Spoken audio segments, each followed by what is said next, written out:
시민 여러분 안녕하십니까? 네, 오늘도 미디어 입력 시간 돌아왔는데요. 네, 오늘도 얼마나 답답한 기사들이 쏟아질지 답답한 마음이지만 또 하나하나 차근차근 여러분과 함께 생각도 해보고 짚어가면서 방향성을 좀 가져가야 될 것 같습니다. 함께 하실 분들 소개할게요. 민들레, 우리 시민언론 민들레 이명재 대표님 모셨습니다. 안녕하세요. 안녕하세요. 네, 좀 타셨어요, 얼굴이. 아, 그런가요? 네. 야외 활동을 좀 해서 그런가요? 그렇죠. 산에도 계속 갔다. 예, 산에는 늘 다니려고 하죠. 네. 권지현 기자도 산에 좀 다니신다면서요? 저요? 네. 한 10년 전에 일산, 부산 이쪽으로 많이 안 가세요? 그쵸. 다녀왔죠. 네. 또 가야 될 것 같아요. 네, 언제 한번 같이. 사실 이번 주에 제가 이제 늘 같이 다니는 산행 팀이 있어요. 네. 거기에서 일종의 연례 행사인데 지리산에 또 가기로 했죠. 그래서 사실 지리산은 늘 1년에 한 번씩은 늘 거의 뭐 의무적으로 가려고 가고 있는 산인데 늘 그렇게 가면서도 지리산만 생각하면은 이게 참 마음이 설레요. 그래서 지금 바로 이제 내일 모레인데 우리 이제 김성재 에디터도 같이 가죠. 아무튼 지금 짐을 쌓는 마음부터 아주 벌써부터 적지 않게 참 설렙니다. 네, 잘 다녀오시고, 우리 시민언론 민들레, 김성재 에디터님 모셨습니다. 안녕하세요. 네, 반갑습니다. 두 분이 같이 타신 것 같아요. 같이 계속 다니시니까, 그렇죠? 네, 그리고 요즘에 날씨가 햇빛이 많아서 조금만 나가 있어도 그리고 얼굴이 좀 검은 사람이 잘 타요. 잘 타더라고요. 저 누구보다 잘 알죠, 제가. 아실 거예요. 근데 권 기자님은 10년 전에 산을 많이 다니셨으면 그럼 중고등학교 때 산을 많이 다니셨다는 얘기인가요? 일찍 역시 시작을 하셨네요. 역시 참 배운 분들이라 너무 좋습니다. 산을 많이 다닌 적은 없고, 근데 두 분이 다닌다 그래서 저도 좀 따라 다녀볼까 했는데 회사가 쉬는 날이 없어요. 예, 조만간에 기회가 있겠죠. 네. 알겠습니다. 이제 보겠습니다. 일단 오늘 최악의 기사부터 한번 가볼 건데요. 최악의 기사. 오늘 이명재 대표님 먼저 꼽아오신 기사는 뭔가요? 제가 본 기사들 중에서 최악입니다. 사실 이보다 더 최악의 기사들이 상당히 많겠지만은 어쨌든 제 눈에 들어온 기사들 중에서 이거는 최악의 기사들 중에 하나라고 할 수 있는 제목 좀 읽어주세요. 기사인데 중앙일보에 논설위원이 쓴 현장 취재 기사예요. 광주를 가서 이 같은 광주의 민심을 전한다면서 이 같은 내용으로 국회에서 코인하면 되겠어요. 윤 대통령 야당과 대화해야. 일단 이 기사 꼽아오셨고, 자, 김성재 에디터가 꼽은 이 주의 최악의 기사는 뭔가요? 네, 저는 약간 날짜가 지나긴 했는데요. 한 열흘 조금 더 지난 거죠. 한 2주 된 건데. 그래요? 2주에 별로 최악의 기사가 없었던 거. 아니, 이게 사실은 이거를 그 전에 제가 최악의 기사로 꼽아서 소개를 드리려고 했는데. 꼭 짚고 넘어가야겠다 해서 가져오셨군요. 근데 이제 이거보다 더 최악의 기사가 있어가지고 지난주에 다른 기사를 지금 말씀드렸고요. 근데 이걸 그냥 넘어가기가 너무 좀 그래서. 도저히 그냥 넘어갈 수 없었다. 이번에 가지고 왔습니다. 한겨레 신문이고요. 6월 2일자 슬기로운 기자 생활이라고 하는 기자가 쓰는 칼럼이에요.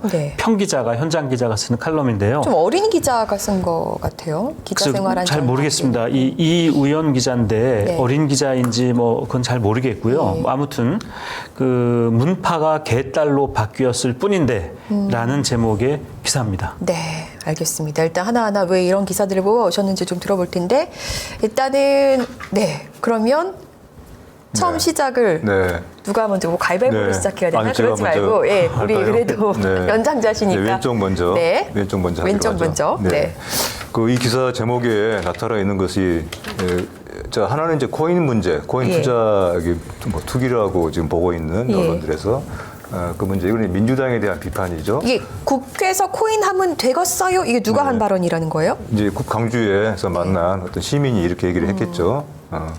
또 한편에서는 이제 윤 대통령 야당과 대화해야. 그러니까 일종의 양쪽을 다 같이 비판하는 우리 언론에서 전형적으로 보는 양비론적인 모두까기 그런 보도이죠. 근데 하지만 이게 진정한 양비일까?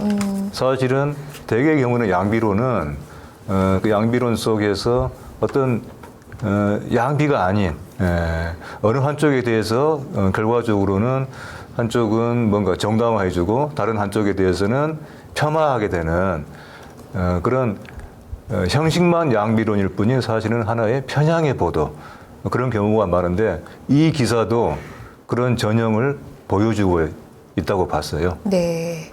그리고 우리 김성재 에디터가 꼽은 2주의 최악의 기사, 왜 이 기사를 문파가 개딸로 바뀌었을 뿐인데 라는 기사. 왜 이 이렇게 기사는 제목부터 문파, 개딸이라는 지금 말이 나오거든요. 네네.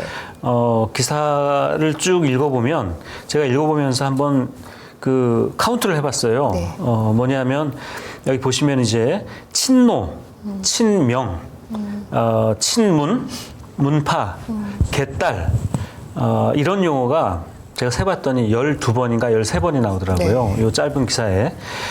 이 친명이니 친노니 친문, 문파 이런 용어는 네. 저는 언론에서 최대한 쓰지 말아야 되는 그런 용어라고 생각을 하거든요. 왜냐하면 일종의 갈등을 조장하고요. 어떤 진영을 지칭하면서 그 진영, 친노, 친문 이런 그 진영의 그 갈등을 그리고 벽을 만드는 겁니다. 또 좀 심하면 어떤 순간에는 이게 혐오적인 표현이 되거든요. 네. 이런 표현을 칼럼에서 이렇게 너무나 많이 사용한 거예요. 그리고 제목까지 그렇게 네. 사용한 거예요. 한쪽 정치권을 굉장히 폄하하는 그렇죠. 모습인 폄하하는 거다. 거죠. 저는 우리 정치가 조금 더 뭐라고 표현할까요? 선진화라고 표현할까요? 조금 더 우리 정치가 좋은 정치가 되려면 친명인이 무슨 요즘 글쎄 수박 이런 용어도 있고요. 이런 상대방을 생각이 약간 다른 그런 상대방을 비하하는 표현이라든지 진영을 나눠서 그 진영에게 어떤 낙인이 될 수도 있고 이런 거를 씌우는 프레임을 씌우는 그런 것 때문에 굉장히 갈등이 심화하고 있다라는 생각을 하는데요. 이거를 언론이 오히려 이런 표현을 계속 쓰면서 조장을 하고 있는 네. 거죠. 그래서 최악의 기사로 네. 꼽아봤습니다. 보니까 설명을 들어보니까 한쪽 진영에 대한 폄하 그리고 왜곡 좀 낙인 이런 식으로 해서 굉장히 좀 안 좋은 인식을 그렇죠. 심도록 이렇게 네. 하는 기사다라고 하셨는데 사실 이제 국회에서 코인 하면 되겠어요? 이렇게 이제 광주 시민이 이렇게 물어본 이런 현장 취재 가지고 이렇게 쓰는 거 양비론을 가지고 또 핵심을 또 비껴나가고 네. 보도하는 거다. 이런 네. 주장이시죠. 그렇죠. 이런 설명이시잖아요. 예. 어때요? 이거보다 이게 더 나쁜가요? 어떻게 보이세요? 글쎄 우열을 가르기 힘든 정도인데요. 네.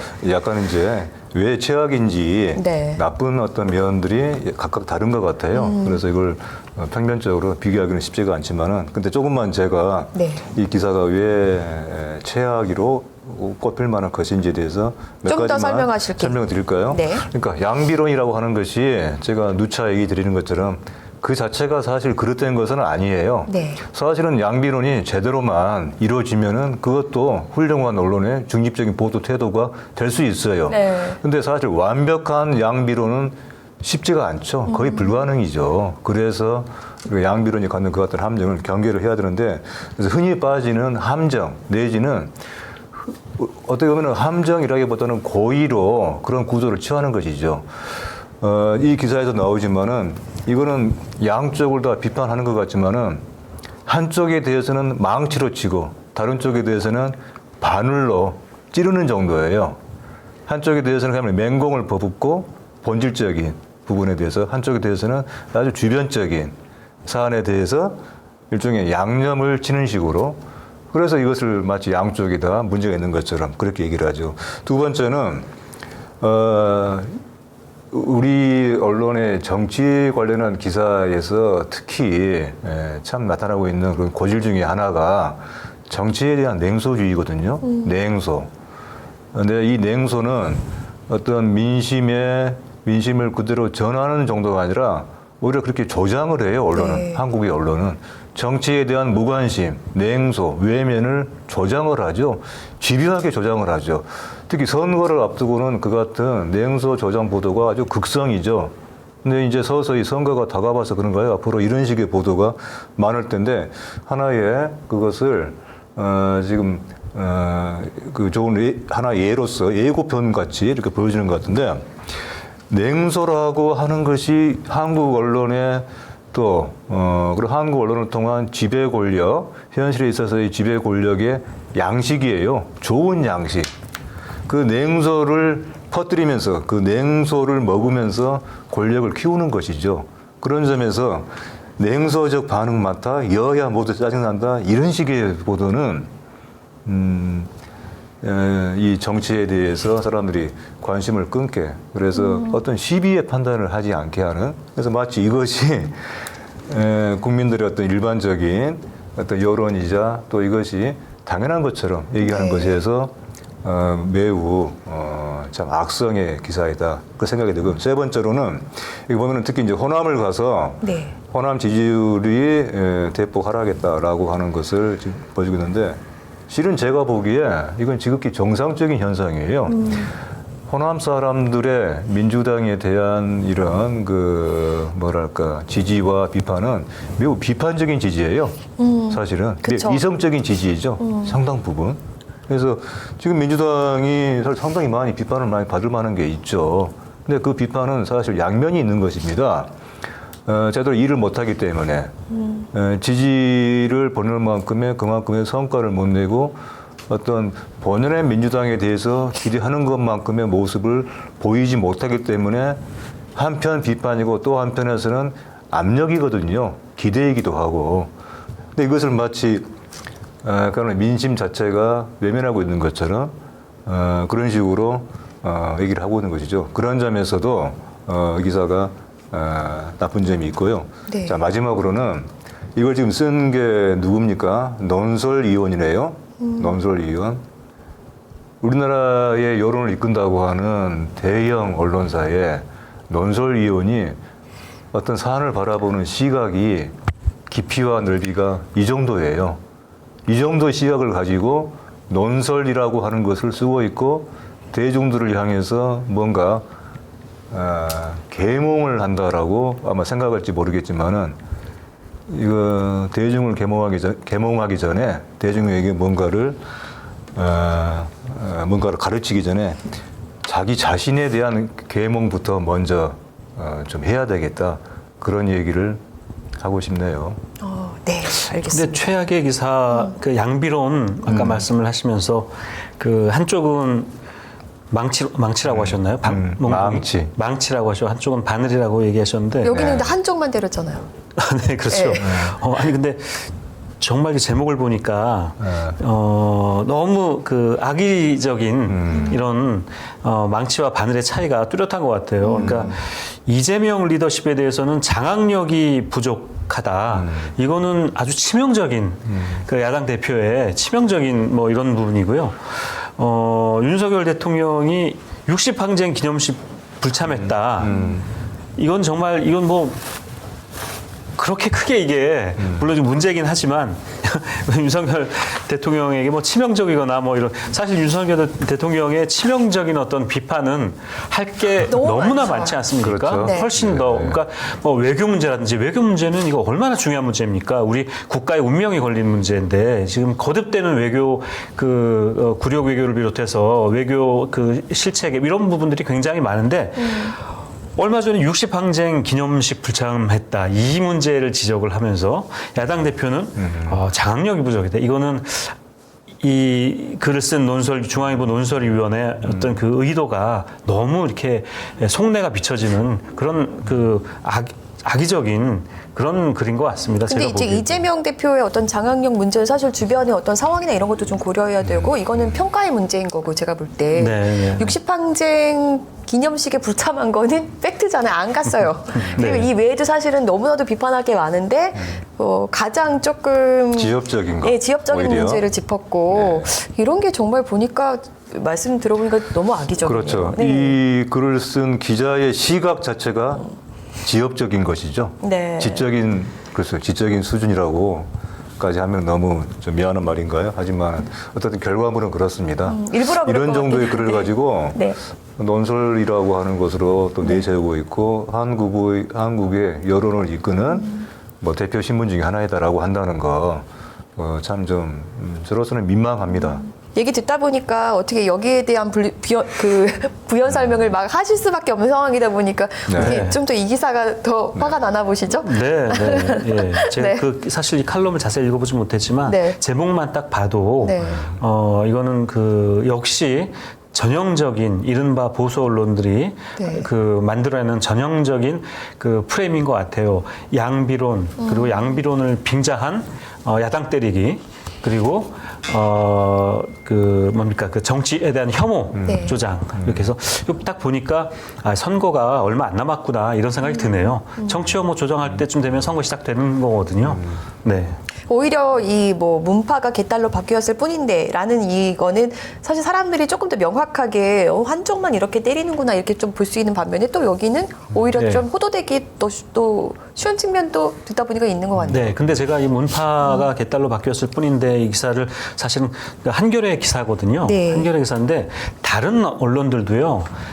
사실은 이런 그 기사나 칼럼이 사실 굉장히 많습니다. 네네. 많은데 제가 이제 특별히 한겨레 칼럼을 가지고 온 거고요. 그 이제 뒷부분을 읽어보면 그 정치 팬덤에 관한 이제 이야기를 써요. 그러니까 제목이 보여주는 게 문파가 개딸로 바뀌었을 뿐이라는 거는 문재인 정부 때 문파가 있었고 네. 이재명 당대표 민주당에는 이제 개딸이 있어서 네. 그 정치 팬덤 이게 막 극렬하다, 극성이다. 이거를 지금 얘기하려고 하는 거거든요. 정치 팬덤에 대한 부정적인 이야기를 지금 하고 있는 거예요. 네. 그래서 뒷부분에 보면 그 칼럼에 개딸과의 단절이 근본적인 해결책이 될 수는 없다. 그런데도 당이 분열과 적대의 목소리에 잠식된 것에 반성하는 이들을 민주당이 찾아보기 힘들다. 물론 그 이런 정치 팬덤이 가지고 오는 부작용이나 좋지 않은 측면이 있습니다. 근데 민주당의 문제가 지금 이 칼럼을 보면 민주당의 문제는 정치 팬덤 때문에 다 생기는 그런 문제로 지금 보고 있는 거예요. 민주당을 제대로 보지 못하고 있는 거죠. 민주당에 대한 적절한 비판이 아닌 겁니다. 그러니까 이런 식의 그 비판을 한겨레가 최근에 계속하고 있어요. 어떤 그 애정이나 굳이 애정을 가질 것까지는 없지만 어떤 그 야당을 비판할 때 이미 가지고 있는 역시 그 프레임 안에서 그 야당의 한쪽 면만 가지고 비판을 하는 이런 그 기사를 계속 그 내고 있더라고요. 그래서 그 한겨레 기사를 가져왔는데 다른 언론에서도 이런 식의 그 친명인이 뭐 친노 문파 이런 용어를 계속 쓰면서 상대방 정치적인 입장이나 생각이 다른 그런 그 그룹한테 어떤 혐오감을 조장한다든지 적대감 이런 것들을 자꾸 불러온다든지 하고 있거든요. 이거는 언론이 우리 기자님들이요. 윤리 강령만 봐도요. 네. 윤리 강령이 나와 있거든요. 어떤 그 사회 현상에 대해서 적대감이나 혐오감이나 이런 것들을 조장하는 그 기사나 칼럼을 자제해야 된다. 이렇게 네. 나와 있거든요. 아주 기본적인 거예요. 그러니까. 근데 그런데도 불구하고 계속 이렇게 아마도 그 저는 그래도 한겨레가 그렇게까지 뭐라 그럴까요? 뭐 황색 언론? 전혀 그렇게 생각하지는 않습니다만 다른 언론이 하고 있는 이런 것들을 그냥 계속 따라가고 있는 게 아닌가. 이런 것들을 과감히 끊어내고 해야 정말 한겨레다운 모습을 보일 수 있을 텐데 그걸 잘 못하고 그냥 다른 언론처럼 이렇게 정치적인 어떤 프레임 안에 갇혀서 또 그 프레임 속에서 오고 가는 혐오적이고 적대적인 그런 용어들을 계속 쓰고 있다는 거에 대해서 굉장히 안타깝습니다. 네, 좀 편협하다는 생각이 들어요. 네. 사실 저는 이제 정치 팬덤이라는 말 별로 좋아하진 않는데 네. 그 정치 팬덤이라는 게 어쨌든 문파든 개딸이든 그 이제 정치에 대해서 굉장히 기대하기가 어렵다고 생각하는 시민들이 그럼에도 불구하고 개혁의 어떤 희망의 끈을 놓지 않고 본인들이 스스로 나서서 어떤 아래로부터의 개혁을 추구하기 위한 어떤 움직임들이 일어난 거잖아요. 저는 근데 사실은 그렇게 이런 어떤 그런 정치 팬덤을 지적하고 싶다면 그럼 이런 정치 팬덤이 왜 생길까? 일단 언론부터가 뭔가 기댈 때가 아니니까 이런 게 생겨나는 게 아닌가 이런 생각이 되게 많이 들었었거든요. 네, 그렇죠. 네. 그러니까 팬데믹이 갖고 있는 여러 측면이 있고요. 물론 이 속에는 우려되는 측면, 경계해야 되는 측면이 분명히 있죠. 팬이라고 하는 말 자체가 가지고 있는 그런 이중성이 있는 거잖아요. 어떤 지지이기도 하고 또 이상 열기이기도 하고 분명히 그런 점에 대한 지적은 할 만하죠. 근데 하지만 민주주의라고 하는 것이 뭐죠? 사실 포퓰리즘이라고 하는 말도 우리가 지극히 오용되고 있는데 민주주의의 바탕에는 일종의 포퓰리즘이 있는 거예요. 그것이 건전하게 발현될 때는 어떤 직접 민주주의이기도 하고 또 그것이 정치인과 그 정치인을 지지하고 비판하는 국민들 간의 이런 상호 소통을 통한 어떤 견인이기도 하고 정치 발전과 성숙의 연료이죠, 바탕이죠. 그런 것이 바로 민주정인데 포퓰리즘이라고 하는 매우 비하적인 말로 또 한편 또 이것을 팬덤이라고 하는 말로까지 연결지어서 이렇게 마치 희화화시키는데 문제는 맹목적인 팬덤이 문제인 것이지 맹목적인 팬덤 지금 대체로 우리 사회에 주로 어떤 분야 어떤 정치 집단에서 특히 나타나고 있습니까? 일체의 비판, 일체의 문제적, 일체의 이성적인 판단이 배제가 된 그 같은 정치 집단과 그 정치 집단을 지지하는 그룹들이 상당히 있죠. 사실은 그것이야말로 팬덤이라는 말을 붙이기도 아까울 정도로 그것은 그야말로 광신이잖아요. 광신이고 어떤 이해관계의 공동체, 폐쇄적인 그것이야말로 정말 경계할 광신적, 맹목적인 팬덤일 테인데 지금 우리가 보고 있는 것처럼 이같이 뭔가 정치가 좀 제 역할을 하지 못할 때 거기에 대해서 참여하는 시민으로서 보이는 건전한 시민적인 어떤 이런 문제의식에서의 그런 지지와 비판. 이거는 오히려 민주주의 발전을 위해서 곤장할 사항이죠. 이런 점에 대한 분별을 한다면은 이런 기사가 의미가 있죠. 그런데 과연 이 기사가 그런 것인가에 대해서는 우리 김성재 에디터가 지적하고 있듯이 좀 얕습니다. 좀 얄팍하다고 할까요? 네. 눈에 보이는 것을 너무나 쉽게 단정을 하죠. 표피적인 것만 보고. 아주 좁은 대롱 같은 시야로 이 사안을 바라보기 때문에 이것이 어떤 보편적인 그런 공감을 합리적인 어떤 그런 수긍을 얻어내기가 어렵다. 그리고 그런 점을 지금의 이 기사의 출처의 이 신문에서 특히 정치 기사에서 많이 좀 보이고 있어서 안타깝다. 그 점에 있어서는 참 동감입니다. 네, 저는 항상 이 최악의 기사 꼽는 코너 괜히 만들었나 이렇게 생각도 갑자기 드는데 위열을 가리기가 좀 어렵기도 하고 비교 대상이 조금 정치를 이렇게 하시죠. 네. 자, 최악의 기사를 꼽고 네. 더 최악의 기사 그렇게 하기로 하죠. 아, 그럴까요? 최악과 네. 더 최악. 어떻게 두 분이 한번 의논해 보세요. 어떤 게 더 최악인 것 같으세요? 저는 최악으로 만족할게요. 아니 네. 근데 이 중앙일보 기사 보니까 네. 이게 더 나쁜 것 같아요. 저는. 그래요? 예, 더 이게 알겠습니다. 예, 알겠습니다. 뭐라 그래 저질인 것 같아요. 그래요. 이거는 저질이다. 알겠습니다. 예. 그러면은 네, 저는 제가 사실은 처음에는 이렇게 판결을 하려고 했는데 그럴 필요가 없는 것 같아요. 우리 두 분은 얼마든지 논의하면서 이게 더 그래. 나쁘네 하고 이번 네. 주말에 같이 산에 가기로 해서요. 제가 좀 이렇게 해야 됩니다. 하필해야 되나요? 그래서만이 아니라 이게 듣다 보니까 정말 이 한겨레 기사는 좀 이 기자가 좀 민주당 출입 기자일 수도 있겠어요, 그렇죠? 예. 민주당 출입 기자죠. 네. 그러니까 이제 거기 자기가 보고 이제 그 생각한 것들을 좀 편협한 시각으로 좀 쓴 것 같고 여기 이제 중앙일보 기사 같은 경우는 확실히 조금 악의적으로 그렇죠? 네. 좀 쓰인 것 같다. 좋습니다. 네. 이 주의 가장 최악의 기사는 국회에서 코인 하문 되겠어요? 윤석열 대통령 야당과 대화해야. 네. 이 기사가 꼽혔습니다. 박수해야 되나요? 이렇게 해야 되나요? 이렇게? 네. 박수까지 못 쳐주겠으니까. 정치 팬덤 그 얘기하다가 방금 생각난 게 있는데 예전에 어떤 뭐라고 하죠? 짤이라고 하나요? 누가 이제 영상을 이제 컷을 해서 이렇게 SNS에도 이렇게 돌고 했던 게 있는데 대구의 어떤 시장에서 시장 상인이 이제 그런 얘기를 하는 걸 아마 제 기억으로는 방송에 나왔던 것 같아요. 네. 지상파 방송에 나왔던 장면인데 시장에서 장사를 하는 아주머니가 그때 아마 새누리당인가 그 시절이었는데 국힘당이 아니라 이렇게 물어보니까 우리는 무슨 일이 있어도 새누리당이 무슨 나쁜 짓을 해도 우리는 다 새누리당 찍어요. 이런 이야기를 하는 게 자막하고 이렇게 나온 적이 있거든요. 거의 신앙이네요. 그러니까 묻지도 않고 따지지도 않고 그냥 선거 때 그냥 새누리당 찍는다는 거예요. 아니, 이런 게 정말 그 문제가 되는 정치 팬덤? 이런 거지. 비판적인 이런 그 것에 대해서 그 팬덤이 문제다.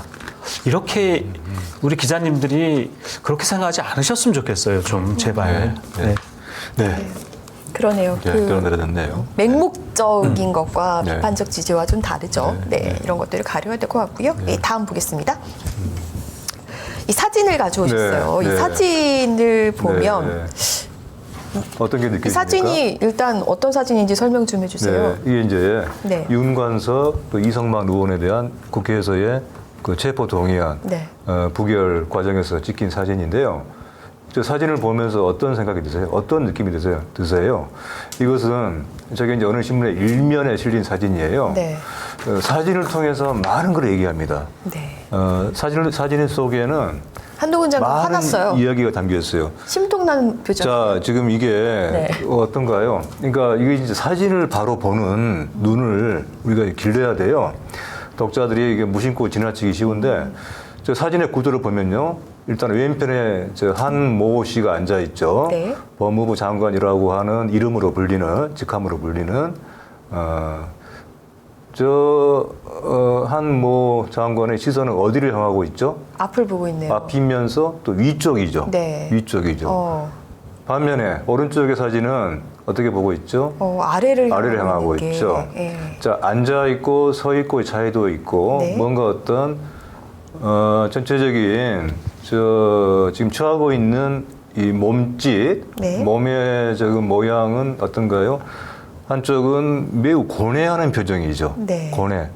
오른쪽은 뭔가 지금 궁지에 몰려 있는. 물론 저것은 사실 저 사진에 에서 전달하려고 하는 메시지 핵심은 오른쪽 인물이 아닙니다, 오히려. 네. 왼쪽 인물이 있어요.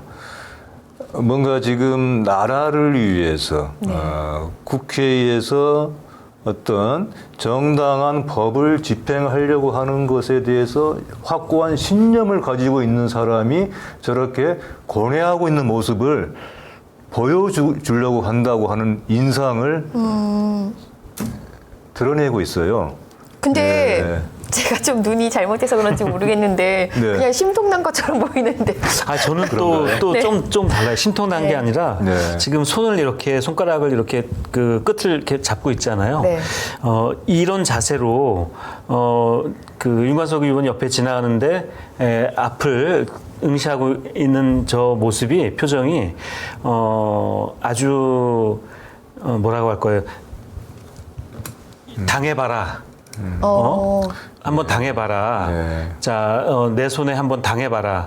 당했지 하고 굉장히 이렇게 뭔가 고소해하는 그렇지만 그걸 다 드러내지 못하고 표정 관리하느라고 얼굴은 무표정하게 하고 있으면서도 손가락으로 이렇게 뭔가 그 장난을 치는 듯한 이런 모습으로 저는 그렇게 네, 네. 읽혀집니다. 네, 네. 네. 근데 제가 이제 얘기하고 있는 것은 보통 사람들, 네. 이제 우리 김성재 에디터나 우리 권지현 기자처럼 뭔가 이것을 좀 정말 주의 깊게 네. 이 사진 속에서 숨겨진 다른 것을 좀 볼 수 있는 그런 사람들의 눈이 아니라 보통 사람들이 보통 하나의 신문을 이렇게 넘기면서 눈에 금방 들어오잖아요. 이런 사진은. 그러니까 찍은 사람의 의도를 알아야 된다는 말씀이시죠? 그렇죠. 네. 이런 이미지가 사람의 머릿속에 계속 쌓이는 거예요. 무의식 중에. 사진 하나가 말하려고 하는 거, 말하고 있지만은 잘 알아채지 못하는 거. 그 사진이 전하는 이런 뭐 나쁘게 말하면은 상징 조작의 이런 위험성에 대해서 이 한 장의 사진을 통해서 적자는 것을 알 수가 있다는 거예요. 사실 그냥 얼핏 보면은 그 네. 찍은 사진 사람은 그런 걸 의도했을 것 같은 거예요. 그러니까 네. 그 어떤 그냥 얼핏 보면 이렇게 느껴져요. 이렇게 네. 선생님이 네. 화가 나서 이렇게 딱 앉아 있는데 학생이 뭔가 잘못한 것처럼 이렇게 그렇죠. 네, 지나가는 예, 듯한 이거는 이제 인상. 촬영 기자의 시각도 담겨 있지만은 네. 많은 사진이 찍혔겠죠. 근데 그 중에서 어떤 사진을 채택하느냐 여기에는 그 신문사가 어떤 논지 그리고 어떤 그 입장이냐에 의해서 선택이 되는 것이죠.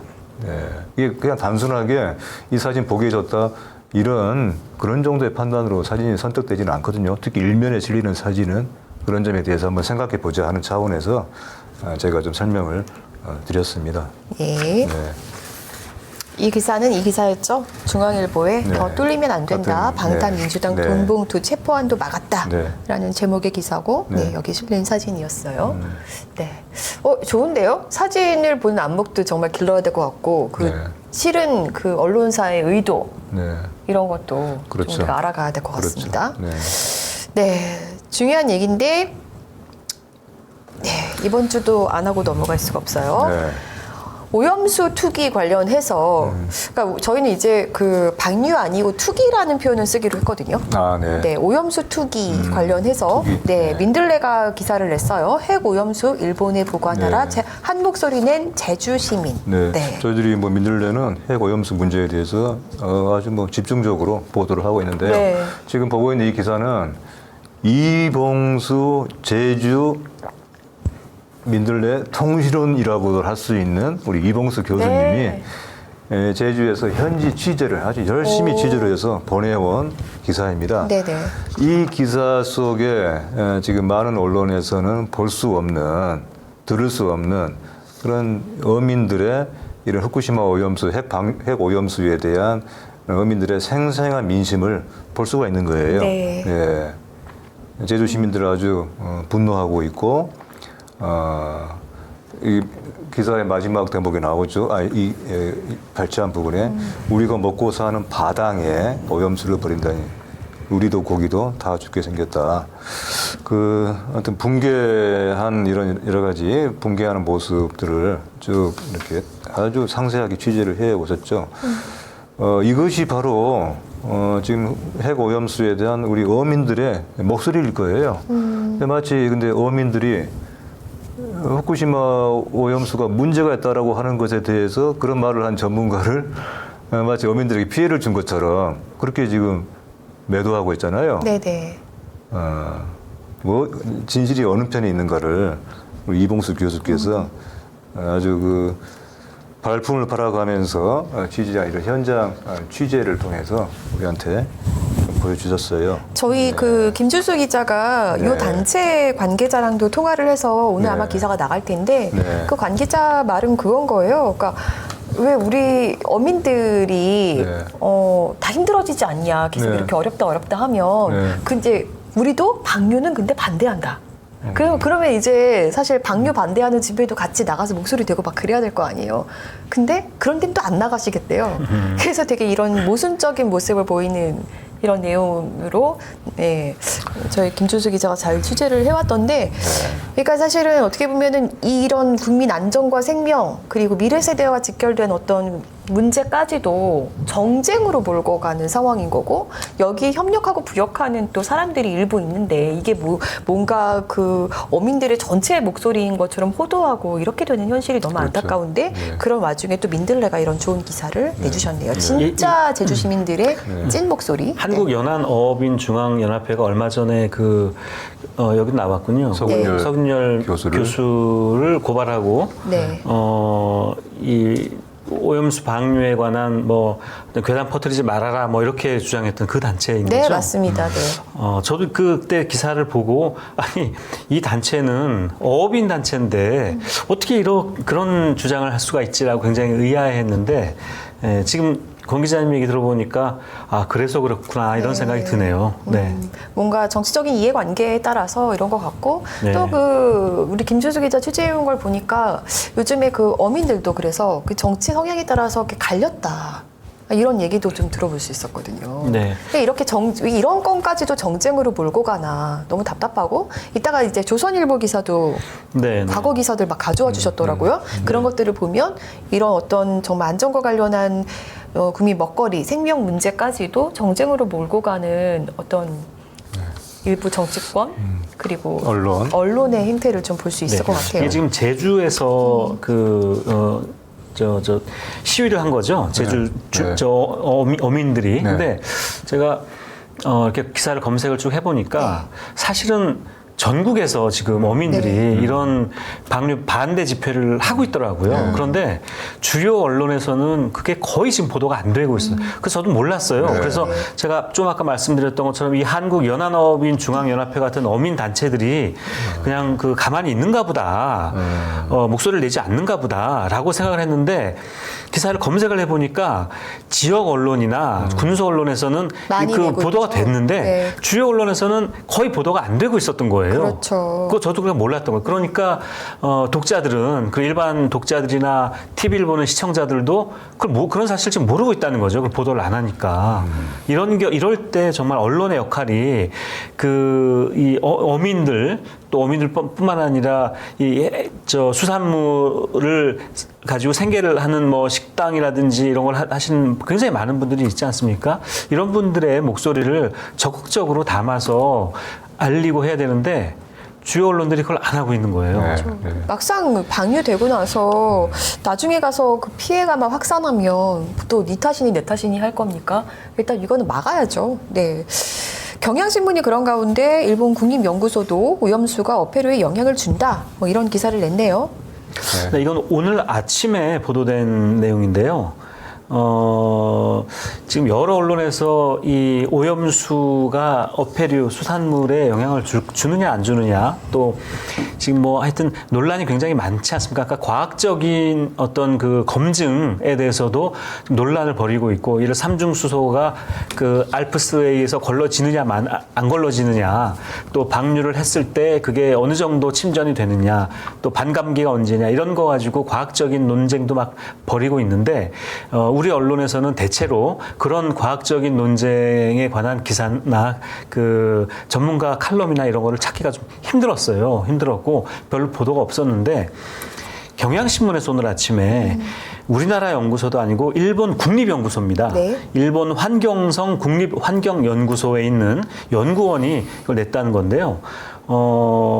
오염수가 때문에 어패류에 영향을 주고 있다라고 조사한 결과가 나왔다라는 그런 지금 보도예요. 근데 이건 너무 상식적으로 영향을 당연히 받을 것 같은데. 그렇죠. 이거를 그게 제가 그래서 이 기사를 가져온 이유가 그거예요. 네. 상식적으로 우리는 당연히 그럴 거라고 생각하는데 이게 무슨 논란이 되고 있다. 안 그럴 수도 있다라는 주장이 나오고 있고 그리고 정확한 어떤 과학적인 연구 결과나 이런 것들이 아마 과거에 그런 연구가 있었을 겁니다. 그런 것들이 하나도 보도가 안 되고 있어서 이 기사를 보니까 반가운 거예요, 저는. 그래서 경향신문의 일면 기사를 가져온 겁니다. 네. 이게 오죽했으면 이런 기사를 이건 너무나 당연한 이야기일 수도 있는데 귀에서 가져오셨어요. 네, 이런 현실이고 자 계속. 그러니까 이렇게 논란만 지금 하다 보니까 지금 어떤 보도가 나오고 있냐면요. 오늘 아침에 한국일보하고 요미우리하고 공동조사를 했다라고 하더라고요. 네. 그래서 한국인과 일본인들이 이 오염수 방류에 대해서 어떻게 생각하는지 했더니 한국인들은 84%가 반대를 하고 일본 사람들은 60%가 찬성이다. 네. 이런 결과가 나왔더라고요. 근데 한국인들이 84% 이거는 다른 조사 결과에서도 나왔던 거고요. 지금 이 문제를 찬성이냐 반대냐 일본인들이 60% 찬성하는 것도 좀 의아스럽긴 한데 어쨌든 이걸 찬성이냐 반대냐 여론조사로 가져갈 문제는 아니지 않습니까? 그렇죠. 여론조사보다는 빨리 더 정밀하고 정확한 조사를 할 수 있는 또 그런 조사를 해왔던 전문가들에게 이 문제에 대해서 조언을 받고 결과를 얻고 해서 정확한 사실을 알리는 게 중요한데 이렇게 찬성이다 반대다 이렇게 여론조사 가지고 지금 막 가고 있는 것도 좀 문제가 있는 것 같아요, 언론이. 저도 같은 생각이었는데 근데 하도 답답하게 구니까 국민 여론조사라도 하도 해서 하도 답답하니까 나중에는 생각이 좀 바뀐 게 이걸 지금 여론조사할 일이야 이렇게 생각했다가 저도 네. 차라리 국민 여론이 이러니까 대통령이 나서지 못하겠으면 국민 핑계라도 좀 대라 이렇게 예, 이런 마음으로 그렇죠. 예, 순기능도 그런 생각이 있죠. 네, 그런 생각이 이 조사 들더라고요. 말고 85%가 좀 넘게 나온 여론조사가 이미 전에 나왔어요. 그렇죠. 네.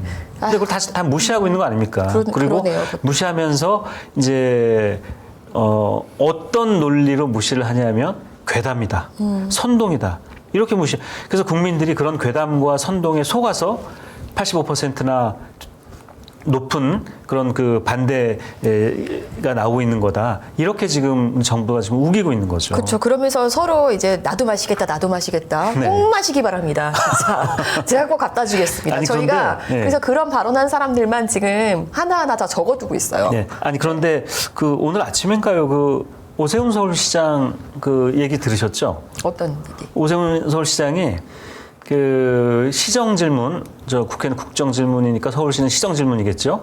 시정 질문에서 시의원들이 이제 뭐 그런 오염수 관련된 질문을 했는데 오세훈 시장이 그런 얘기를 했다고 하더라고요. 과학적으로 검증이 되지 않은 오염수를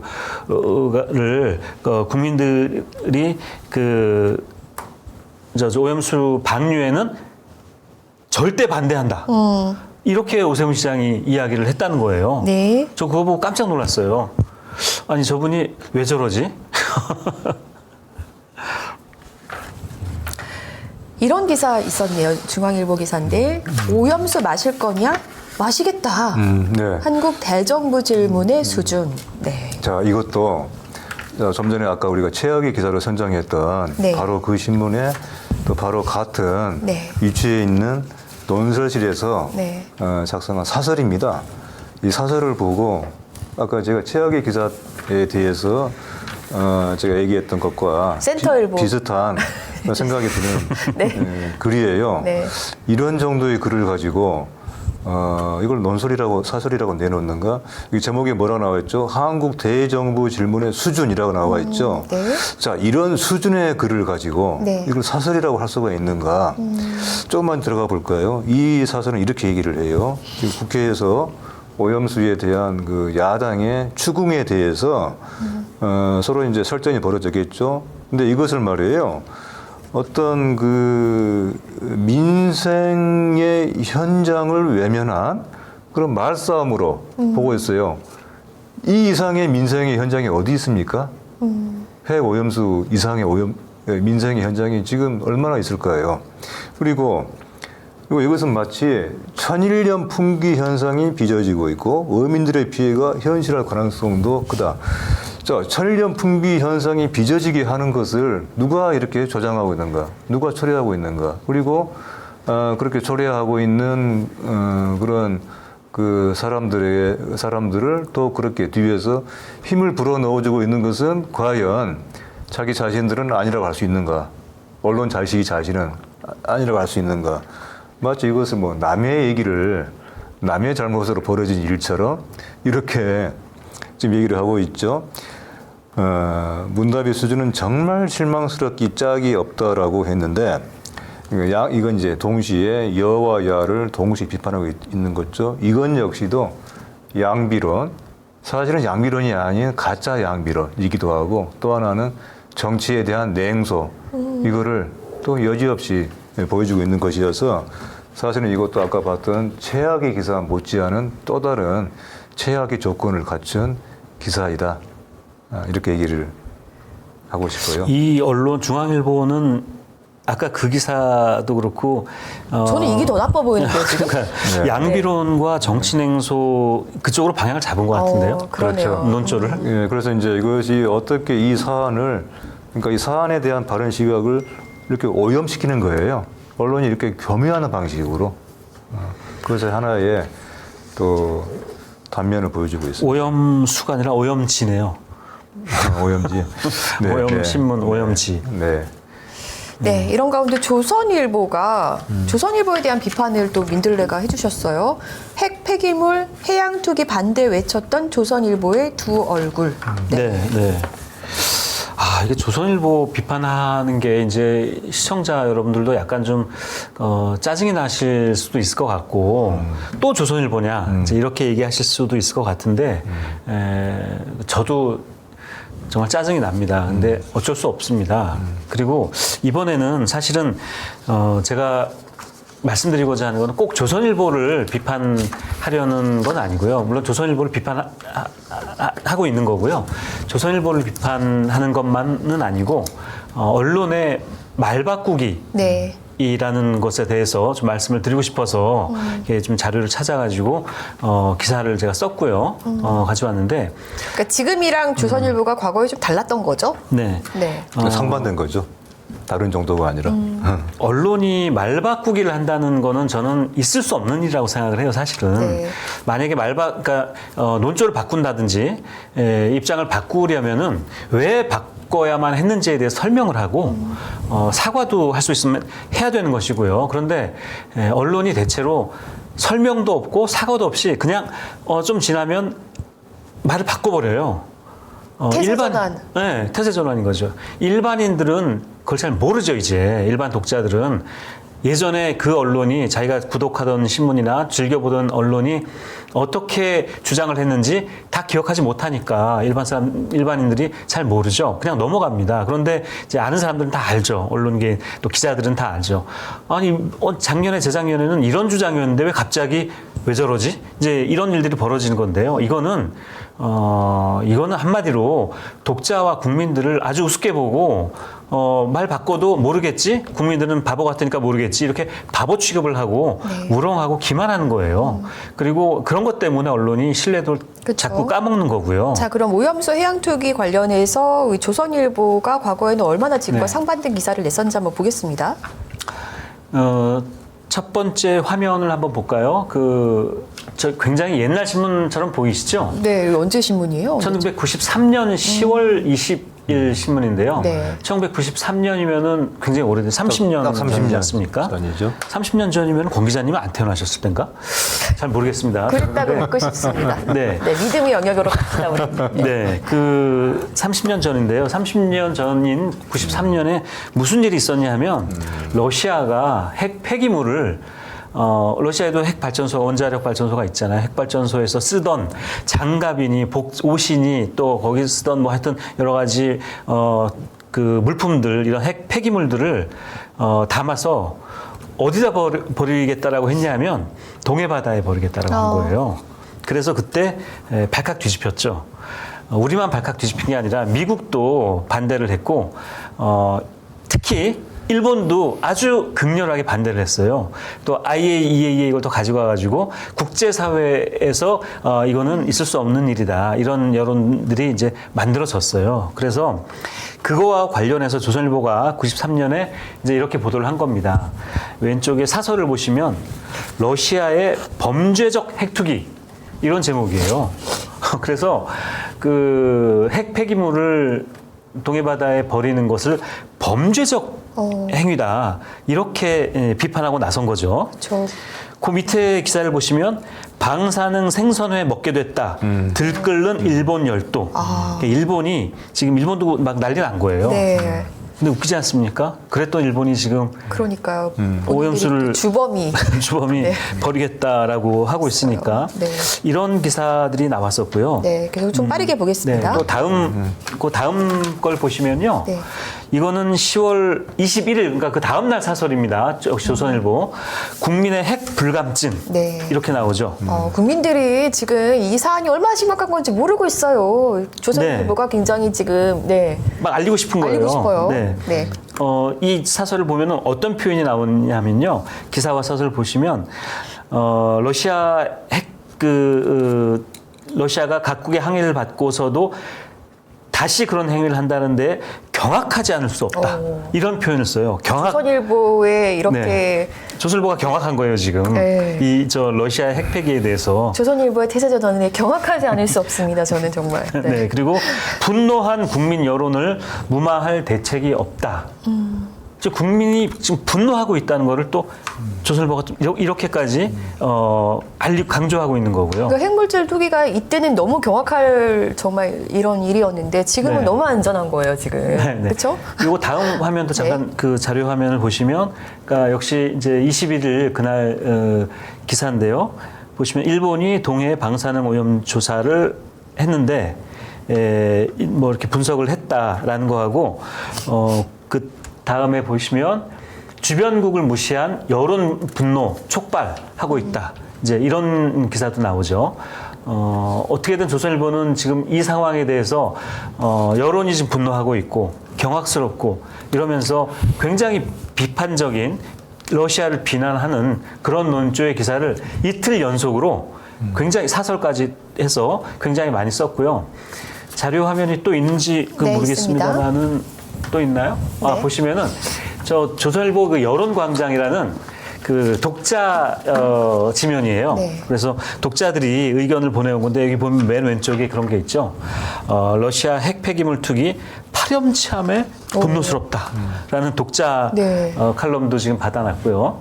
오른쪽에 보시면 유명한 이규태 코너 이분이 지금은 이제 아마 돌아가셔서 칼럼을 안 쓰시는 분인데 조선일보의 이규태 코너가 굉장히 유명했죠. 여기 보면요. 제목이 핵생선입니다. 핵생선. 핵생선. 네. 그러니까 딱 제목을 보시면 알겠죠. 이분의 요 칼럼의 내용이 요지는 뭐냐면 짧게 말씀드리면 미국의 어떤 그 캘리포니아인가요? 어디 호수가 하나 있는데 네. 호수에 살던 백조가 떼죽음을 당했다는 거예요. 그래서 조사를 했더니 그 살충제를 모기나 이런 게 너무 많아서 살충제를 뿌렸는데 살충제의 그 독성 농도도 굉장히 희석시켜서 다 뿌려서 아무 일 없을 거라고 생각하고 뿌렸는데 5년 뒤에 백조들이 싹 다 죽었대요. 그래서 조사를 해봤더니 백조가 물고기를 먹었고 물고기는 작은 물고기를 먹고 작은 물고기는 그 플랭크톤을 먹었는데 플랭크톤이 그 독성 물질을 먹고 그 독성 물질을 먹은 플랭크톤을 많이 먹은 물고기들이 이제 그 몸에 쌓인 겁니다. 이게 쌓여서 결국엔 백조까지 다 죽은 거예요. 만약에 사람들이 그 물고기를 사람이 먹었다면 그런 일이 벌어졌겠죠. 이제 그런 지점을 강조하면서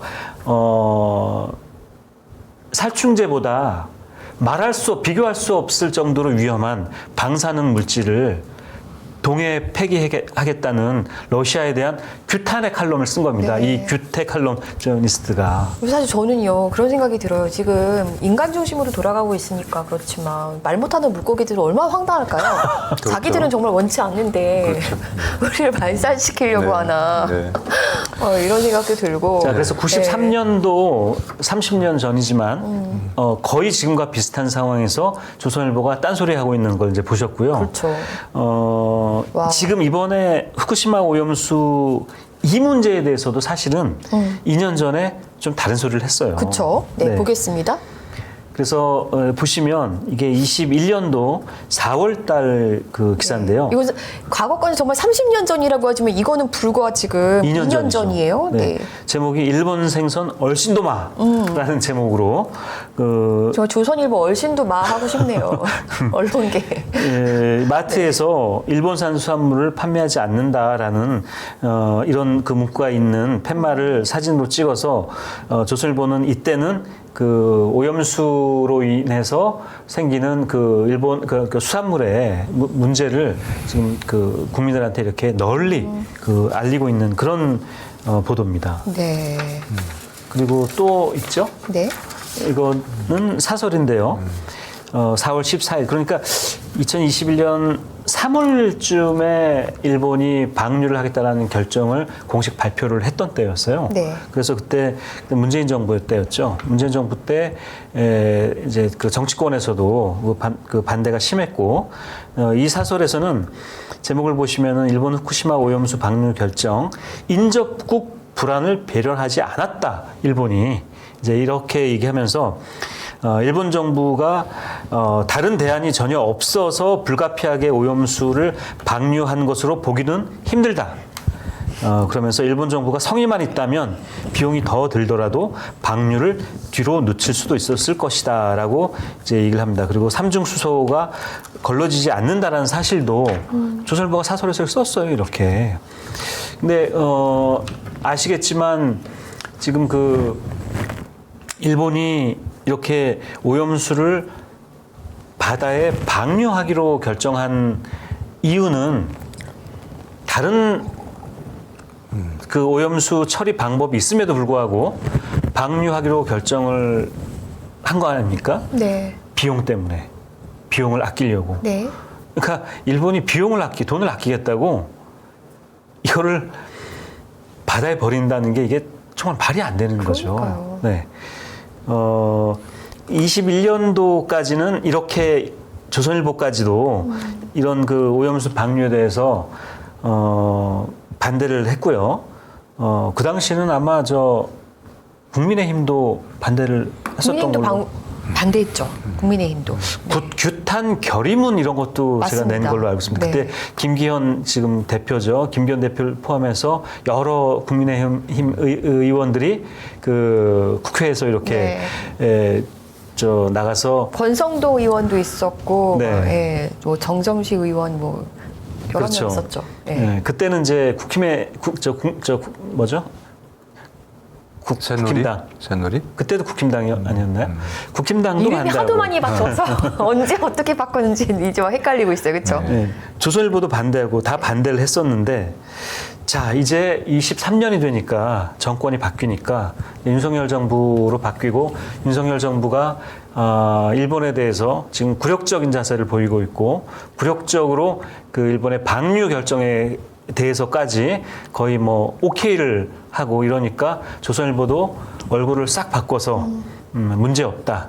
그리고 그 방류 때문에 생기는 뭐 수산물 오염이나 이런 것들은 다 괴담이다, 선동이다 이렇게 지금 몰고 가고 있는 거죠.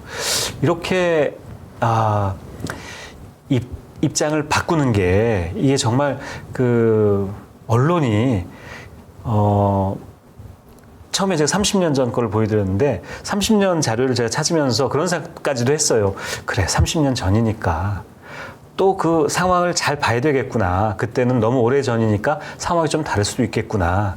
라고 이제 분노를 억누르면서 좀 참자. 우리가 조금씩 더 양보를 해서 한번 조선일보를 이해하도록 노력해보자. 라고 했다가 이 불과 2년 전에 이런 그 입장이었다가 2년 만에 이렇게 또 바뀌는 걸 보고 2년 사이에 핵 폐기물은 안전하다는 뭐 이런 연구 결과가 대대적으로 나왔나 보죠?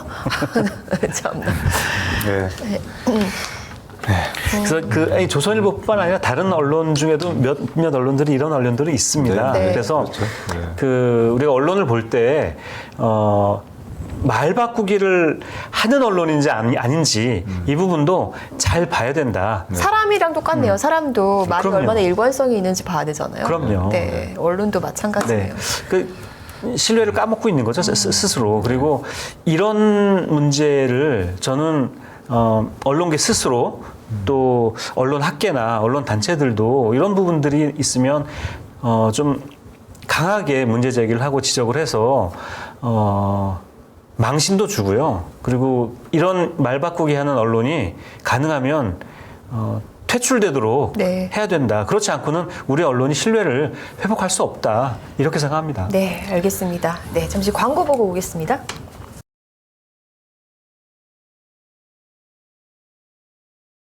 시민이 만드는 사회 공익 채널 시민언론 더 탐사 다시 시작합니다.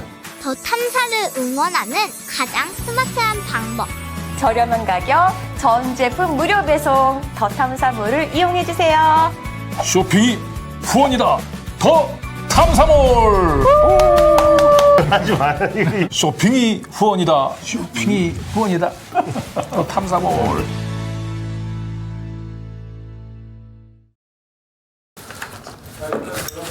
네. 네, 오늘은 닭갈비인데 우리 너무 맛있어 보이잖아요. 오늘은 눈으로만 먹어야 돼요. 젓가락을 안 주셨어요. 젓가락이 없어요. 네. 손가락이 네. 있지 않습니까? 네? 손가락이. 이 방송만 아니면 제가 그냥 이렇게 먹어보겠는데. 네. 네. 예, 오늘 소개해드릴 이 상품은 퀵킷에서 나온 매콤 한입 춘천식 닭갈비인데요. 네. 참 간편하고 제대로 퀵하게 그러니까 이시라고 하는 게 이제 먹는다 이트 할 수 있는 간편식 브랜드입니다. 이 닭봉이라고도 하는 닭날개 살은 닭 다리만큼 육질이 지방이 적고 육즙이 풍부하다. 그리고 부드럽고 도톰한 닭 안심도 함께 사용해서 더욱 푸짐하다 이렇게 되어 있고요.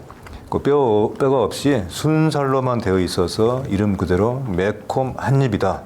아주 간편하고 포만감이 들게 드실 수 있습니다. 국내산 생양파를 사용한 맛깔나는 태양초 고추장, 양념으로 잡내 없이 깔끔하게 맛있는 퀵킷 매콤 한입 춘천식 닭갈비.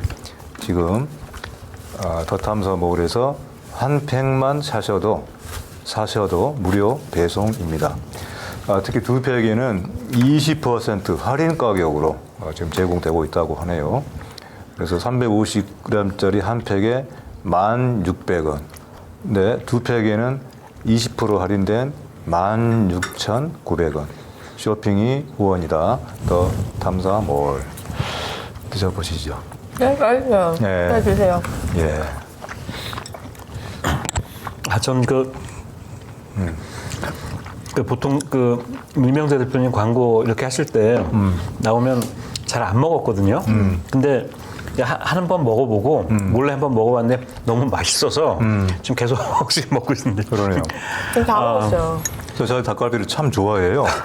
왜냐면 이게 사실 뭐 닭갈비 싫어하는 사람들 별로 없겠지만, 근데 먹어보니까 이게 뭔가 어떤 식감이 이 고기가 참 뭐랄까 안 드세요? 단단하게 알차네요. 알차요. 그래서 추천을 하고 있고요. 조금만 더 제가 닭갈비라고 하는 음식에 대해서 조금만 좀 말씀드려도 될까요? 닭갈비에 대해서도 연구를 하셨군요. 아니, 연구까지는 아닌데, 사실은 이제 우리가 이제 음식에는 특히 어떤 지역의 특수한 음식은 다 이제 그 어떤 그 지역의 역사와 문화와 거기에 사는 사람들의 어떤 삶이 담겨 있는 것이거든요. 닭갈비도 그 중에 하나인데, 그 갈비라고 하는 것은 대체로 우리가 이제 쇠고기나 돼지고기를 흔히 그 얘기를 하는 거잖아요. 근데 춘천에서 닭갈비를 먹게 된 것에는 어떤 서민들의 애환이 있었죠. 아시죠? 이제 그런 돼지고기나 닭고기, 쇠고기를 먹기 힘들 때, 근데 하지만 뭔가 갈비라고 하는 어떤 그런 이름의 갈비를 먹고 싶을 때, 그래서 이제 그걸 닭갈비라고 하는 이런 식으로 조리를 하게 된 것이죠. 그래서 우리 어떤 서민들의 애환 또 그런 가운데서도 지혜, 그러니까 어떤 조건 속에서도 거기에서 최선을 찾아내려고 하는 우리 어떤 춘천 사람들의 어떤 슬기 이런 것이 여기 좀 담겨 있어서 좀 닭갈비를 먹을 때마다 참 이거를 맛있게 먹어야 된다고 하는 그런 어떤 사명감 같은 것을 또 좀 갖게 되죠. 예. 너 오늘 사명 완수. 예. 네. 한 입만 더 먹어볼까요? 이명재 너무 대표님 그 말씀 하신 동안 우리 다 먹었어요. 그러니까요. 열심히 먹었습니다. 이 태양초라고 하는 것을 보니까 그 요새 이제 그 아프리카 추장들이 있잖아요. 아프리카에서 가장 높은 사람이 추장이잖아요. 근데 최근에 연구 결과에 의하면은 아프리카 부족들의 이런 그 권력 관계, 서열 관계를 조사를 해보니까 새로운 사실이 발견된 거예요. 추장보다 높은 사람들이 높은 직위가 있었다는 거예요. 추장보다 위에. 그걸 뭐라고 하는지 아시죠? 몰라요? 뭐예요? 추장보다 위에 있어서 고추장. 나 또 이제는 옛날에는 진짜 진작에 들었거든요. 근데 이제는 무슨 재밌는 얘기를 또 해주실까 이런 기대하는 근데 마음으로. 고추장보다 더 네. 높은 또 그런 직위가 있었어요. 뭐예요? 초고추장. 초고추장. 근데 가장 높은 추장 뭐라고 하는지 아시죠? 또 있어요? 여기 나오죠. 태양초 고추장. 태양처럼 높은 데 있다. 그래서 태양초 고추장. 하하. 하하. 아 정말 네 고급진 유머였습니다. 갈 길이 멀기 때문에 빨리 가보겠습니다. 오늘도 시민언론 더 탐사 그리고 스튜디오 더 탐사 두 군데를 통해서 동시에 라이브 진행 중이고요. 스튜디오 더 탐사에서 구독, 좋아요, 알림 설정도 잊지 말아 주시기 바랍니다. 예, 그리고 스튜디오 더 탐사 스태프들이 저한테 간곡히 부탁을 했습니다. 예, 스튜디오 더 탐사 구독과 함께 슈퍼챗 후원도 아마 부탁드리도록 하겠습니다.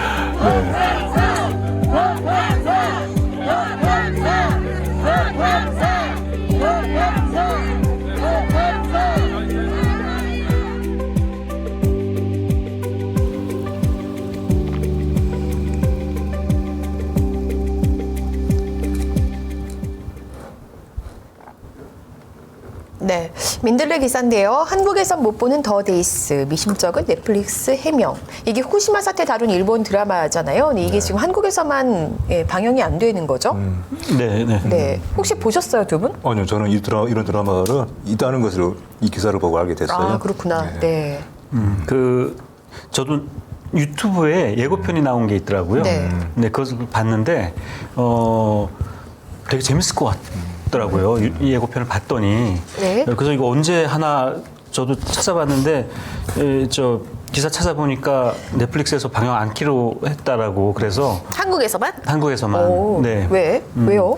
그래서 이 기사를 보면요, 민들레에서 기사를 썼는데 왜 한국에서 저거 안 하냐라고 했더니 네. 그 영화는 그 영화 등급을 매기지 않습니까? 네. 그래서 그 영화 등급 매기는 영등위라고 있죠. 영화 등급위원회인가요? 있는데 영등위에 등급 신청을 네. 하지 않고 이렇게 넷플릭스 같이 굉장히 거대한 그 플랫폼 회사 그 콘텐츠를 스스로 만들기도 하는 이런 회사에서는 그 등급 판정 신청을 하지 않고 자체 등급 분류 신청을 하려고 그 신청을 안 했고 그리고 나서 아무 답이 없었던 거예요. 그러니까 그 영화를 상영하겠다 안 하겠다 얘기를 안 하고 한국에서 그리고선 그냥 사라져 버린 거예요. 네. 그래서 이게 저 넷플릭스에서 상영이 될 거다라는 예고편을 그 전에 본 그 사용자들이 이거 굉장히 재밌겠다. 뭐 댓글도 달고 그리고 그 정보 어떤 내용인지 왜 넷플릭스 들어가면은 이렇게 짧게 설명도 나오고 하지 않습니까? 이런 것까지 다 달아놓고 해서 그거를 이제 보고 영화 어떤 내용인가 이렇게 보려고 들어갔던 사람들이 그게 갑자기 다 사라져 버린 거예요. 예고편마저도요? 네, 예고편하고 거기에 달린 댓글이나 설명까지도? 이런 것까지도 다 사라져 버린 거예요. 사실 이게 재미를 떠나서도 재미도 재미지만 지금 때가 때인 만큼 굉장히 큰 반향을 일으켰을 드라마인데. 네, 그 예고편을 보면 굉장히 리얼해요. 그래서 그리고 배우도 굉장히 일본의 유명 배우들이 네네. 많이 나오고 이게 2021년인가요? 그 후쿠시마 21년이 아니라 20년? 20년인가요? 그때 있었던 그 장면을 거의 실제처럼 네. 이렇게 무대도 그렇게 만들고 CG도 그렇게 해서 후쿠시마에서 그러니까 쓰나미가 몰려오고 지진이 나고 지진이 아마 매그니튜드 9인가 그랬던 걸로 제가 알고 있는데요. 네. 그걸 그대로 연출을 했더라고요. 그래서 실감 나고 근데 그 이후에 이제 어떤 일들이 벌어지고 이거를 일본에서 그 도쿄 전력이 네. 어떻게 수습에 나섰는지 이런 것들을 담은 영화인데 이게 이제 갑자기 한국에서만 상영 안 하겠다라고 하니까 일단 그럼 왜 안 하느냐? 왜 안 하는지 명확한 해명도 없고 그러니까 사람들이 또 이제 의혹을 갖게 되는 거죠. 혹시 이게 지금 일본 오염수 방류와 관련돼 있고 그리고 그게 국내에 좋지 않은 영향을 만들어낼 게 두려워서 그래서 하지 않는 게 아닌가 넷플릭스에서 그런 압력을 한국 정부나 일본 정부로부터 받고 방영하지 않기로 결정한 게 아니냐라는 그런 의혹이 지금 제기되고 있는 상황인 거죠. 그렇게 의심이 되네요, 정말. 보니까 이게 지금 그 예고편에 올라왔던 유튜브 화면인가 보네요. 네, 요 장면이 이제 캡처를 누가 해놓은 장면이라서 딱 그 영화 지금 장면입니다. 이 장면 제가 예고편에서도 본 것 같은데 바로 지진 나고 쓰나미 몰려오고 해서 긴급 대책본부가 세워지고 저분이 저 유명한 일본 배우죠. 저분 옷에 무슨 본부라고 써 있잖아요. 저게 이제 대책본부인데 저 정말 대책을 세우고 있는 그런 장면이에요. 야쿠쇼 코지. 네. 네. 참 대책이 없네요. 정부가 만약에 정말 이런 걸 막고 있다면 이런 것도 큰 이슈인 것 같아요. 그냥 가볍게 넘길 사안이 아니다. 네, 나중에 네. 다 밝혀질 텐데, 그렇죠? 자, 계속 가보겠습니다. KBS 네. 지금 이 수신료 분리징수 문제로 굉장히 시끄러운데 네. 진짜 큰 문제입니다. 네. TV 수신료 분리징수 네. 이것은 이제 공영방송의 기반을 허물어뜨리겠다는 것이고요. 그리고 이것을 상당한 사회적인 논의 등을 통해서 당연히 그런 논의의 과정을 거쳐서 어떤 결정이든 간에 내려야 되는 사안이죠. 근데 이것을 시행령 하나를 개정하는 어떤 그런 매우 그 변칙적인 방식으로 강행하려고 하는 것인데, 근데 하지만 엄밀히 말하면 지금 이것은 수신료 징수 자체가 목적이 아니에요. 분리징수 자체가 본질은 이것이 아니고 KBS라고 하는 국가기관 방송, 공영방송을 자기 편으로 만들겠다. 뭔가 지금 우리 자기 정권에 뭔가 불편한 얘기들을 적잖게 하고 있는 언론사를 우리 편으로 만들어야 되겠다. 그러기 위해서 사장이든 뭐든 교체를 하고 말을 잘 듣는 그것에 진짜 의도가 있는 것이죠. 어떤 여기에 대해서 우리 사회 언론 또 언론계 언론들이 긴급 설명을 발표하셨는데 여기 제목에 나와 있는 것처럼 결코 이것이 어떤 정권의 놀이개가 아닌 것은 물론이죠. 국가의 자산이죠. 하여튼 이거는 반드시 막아내야 되는 그런 일인데 여기 언론들이 이제 얘기하신 것처럼 여기에 대해서는 우리 사회적인 또 국민들의 많은 지지와 응원이 들어가다. 이것이 어떤 KBS 수신료 징수 방식에 대한 찬반, 이 문제가 지금 본질이 아니라는 거예요. 그래서 이 같은 점에 대해서 많은 이해가 필요하다 하는 것입니다. 저 제목이 굉장히 지금 이번 사태를 정확하게 핵심을 꿰뚫고 네. 있는 제목이라고 저는 생각을 합니다. 이 네. 놀이개가 정권의 놀이개가 아니라 정말 국가의 자산인데 네. 정권이 놀이개처럼 지금 하고 있는 지금 이 싸움에서 좀 문제가 뭐냐면요. KBS 시청료 지금 수신료 징수에 대해서 사실은 사람들이 이거 분리 징수해야 되는 거 아니냐라고 생각하는 사람들이 꽤 많다는 거예요. 왜냐하면 이게 굉장히 오래전부터 전기세 고지서에 같이 붙어서 나왔는데 아시지 않습니까? TV 보는 사람 없다. 뭐 이거 아닙니까? 누가 지금 KBS 텔레비전 보냐? 지금 다 뭐 아까 봤던 그 넷플릭스 보고 OTT 보고 유튜브 보지. TV 보지도 않는데 왜 수신료 내라고 하냐? 뭐 이런 것 때문에 수신료에 대한 불만이 지금 많은 상태인 거예요. 이제 그걸 아마 노리는 것 같아요, 이 정부가. 근데 이거는 수신료를 내느냐 안 내느냐 정말 그런 문제가 아니라, 수신료를 가지고 이 정부가 KBS라는 공영방송을 흔들겠다. 네. 이런 문제라고 보는 것이 본질을 보는 거죠. 언론들도 이 문제에 관심들을 많이 갖고 있겠죠, 당연히. 네, 보도가 많이 그래도 나왔을 것 같은데 이 보도를 가져오셨어요? 수신료 분리 수상한 여론, 경향신문 보도. 이게 이제 조금 아까 말씀드린 그런 부분인데요.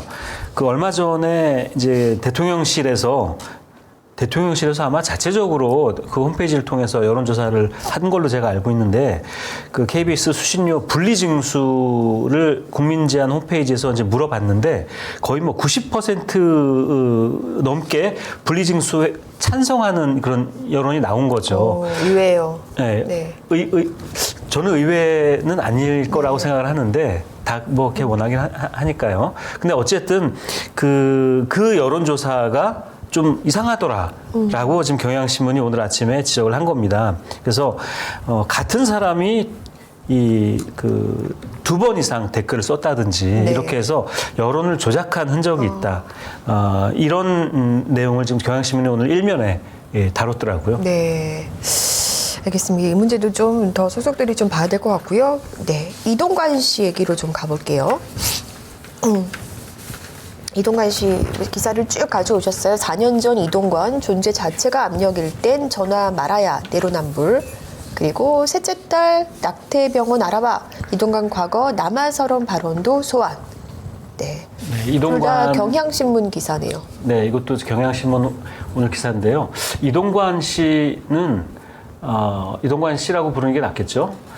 이동관 씨는 지금 자녀 학폭 문제에다가 그 학폭을 덮어버리려고, 은폐하려고 하는, 무마하려고 했다는 그런 그 증거도 계속 나오고 있고 여러 가지 문제가 있는데 이분은 제가 보기에 그것만으로도 방통위원장은커녕 방통위원 장관급이죠. 장관급 방통위원장은커녕 다른 어떤 공직도 하는 게 적절하지 않다는 생각이 드는데요.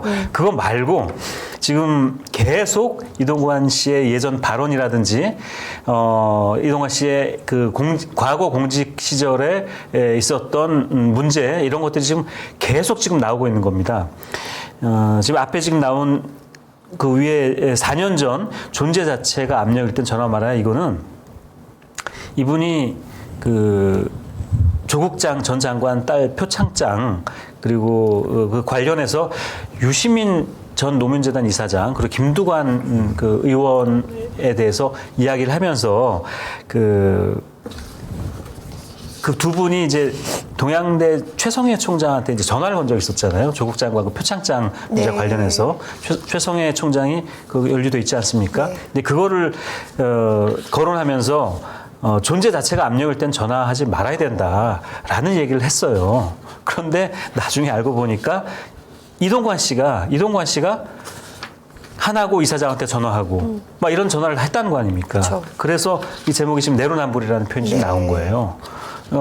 남의 그 문제에 대해서는 지적을 하고 자기 문제에 대해서는 이렇게 그것이 문제인지 아닌지도 모르는 이런 분인 거죠. 그리고 그 밑에 있는 그 경향신문 기사죠. 셋째 딸 낙태병원 알아봐. 이거는 너무나 충격적이어서요. 이분 따님이 그 아들을 갖고 싶었는데 이동관 씨도 아들을 원했고 근데 딸이다. 뭐 이래가지고 낙태할 병원을 찾아봐야 되겠다. 이런 발언을 했다는 거거든요. 이거는 뭐 남아 선호 사상을 넘어서 생명을 이렇게 이거는 뭐라고 시대착오적이네요. 네, 참. 시대착오적이고 아유.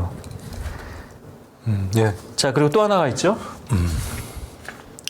그리고 이동관 씨가 MB 때 지방선거 앞두고 언론 탄압 지휘했다. 이거는 고민정 민주당 의원이 국회에서 아마 자료를 가지고 이야기를 한 것 같습니다. 이동관 씨가 2010년인가요? 11년 그 MB 시절에 홍보수석 그 당시에 국정원에 요청을 했다는 거예요. 조사해서 자료를 만들어 달라. 근데 그 자료는 뭐냐 하면 그 선거를 앞두고 지방선거가 이제 그 예정이 되어 있었는데 지방선거를 앞두고 여러 언론들의 성향을 조사해서 보고를 하고 그리고 거기에 대한 대책을 좀 만들어서 보고를 해달라라고 해서 그 국정원이 만든 보고서인데 수신처는 홍보수석실로 되어 있더라고요. 그래서 이게 이동관 씨가 홍보수석 시절에 그 정보기관인 국정원에 의뢰를 해서 언론에 개입하고 언론을 움직이려고 했던 그런 요즘 제목에 언론 탄압 지휘를 했다라는 표현이 있는데 고민정 의원이 또 그런 표현을 썼더라고요. 이거야말로 과거에 전두환 시절에 보도지침 같은 그런 거를 꿈꾸고 만든 그런 보고서 아니냐 이런 지적을 했는데 만약에 이게 사실이라면요. 이분은 정말 언론 쪽에 다시는 그 언론 쪽에 얼씬도 말아야 되는 분입니다. 방통위원장이 웬 말입니까, 솔직히. 예. 지금 윤석열 정부 입장에선 너무 입맛에 맞는 사람이겠지만 국민은 모두 반대합니다.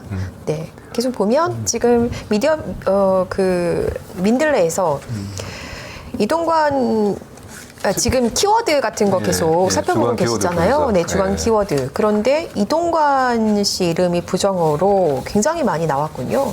그러니까 이동관 이름이 검색이 될 때 이것이 부정적인 그런 의미, 그런 부정적인 의미와 관련되는 그런 검색이 10이면 8개라고 하는 것이죠. 네, 긍정적인 의미와 관련되는 검색은 그 나머지 10몇 프로밖에 안 된다는 예, 압도적으로 부정적인 그런 의미로 검색이 되고 있다. 10몇 프로 있는 게 좀 신기할. 오히려 그게 신기한데 네, 상황인데. 시중에 아무튼 시중에 여론이 이렇다고 하는 것이죠. 네, 그래서 키워드를 여기서 자세히 좀 네. 예, 가져오셨는데 네. 그러면 이것도 보면 언론에서는요. 네. 언론에서는 이게 지난주 키워드 분석이거든요. 네. 지난주 건데 언론에서는 이동관이라는 검색어가 그렇게 많이 나타나지 않았어요.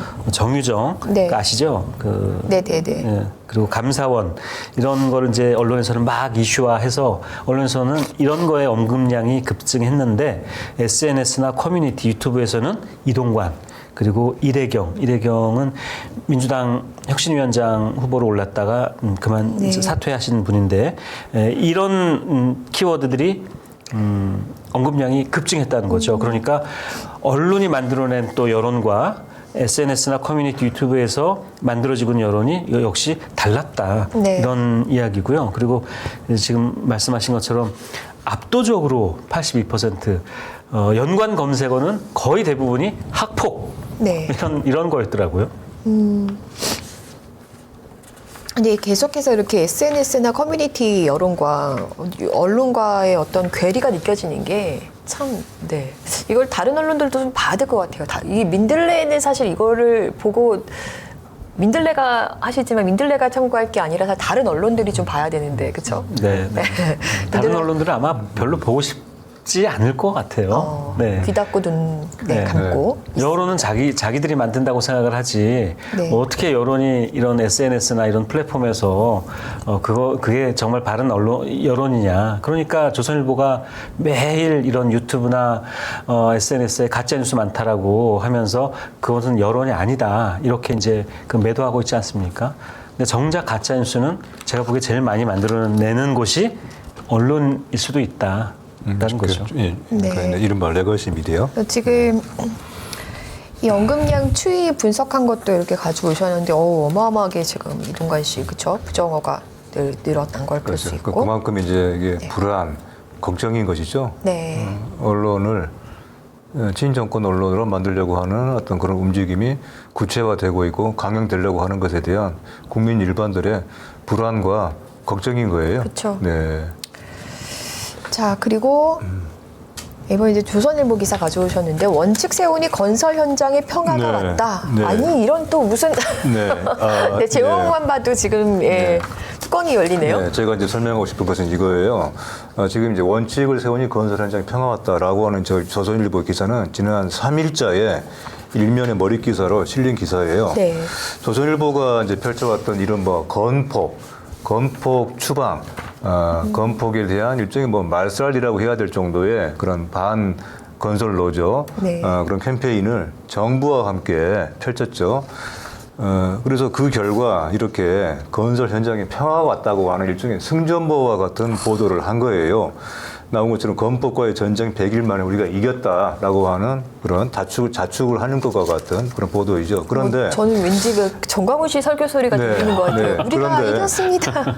저는 이게 자 이렇게 해서 이제 건폭과의 전쟁, 이른바 건폭과의 전쟁은 끝난 줄로 알았어요. 조선일보 네. 지상에서. 그런데 바로 이제 14일자 기사이죠. 바로 어제자이죠. 소규모 사설에 자 이제는 와. 건폭과의 전쟁은 아직 끝난 게 아니다. 소규모 건폭들이 여전히 문제이니까 특별 단속을 끝내지 말고 계속 시한 없이 끝까지 뿌리를 뽑아라 이런 주문을 하고 있는 거예요. 방향성을 계속 제시해 주는 네, 거. 그러니까 지금 조선일보의 이른바 건폭 몰이는 여전히 계속되고 있다인데, 근데 이것이 자 건폭 몰이와 함께 또 다른 폭자가 들어가는 몰이가 지금 벌어지고 있는 것이 우리가 지난주에도 봤던 것처럼 이른바 좌파, 그 정체가 불명한 좌파라고 하는 그런 낙인을 붙이고 그들을 이른바 좌폭으로 몰아서 지금 몰이를 하고 있는 것이죠.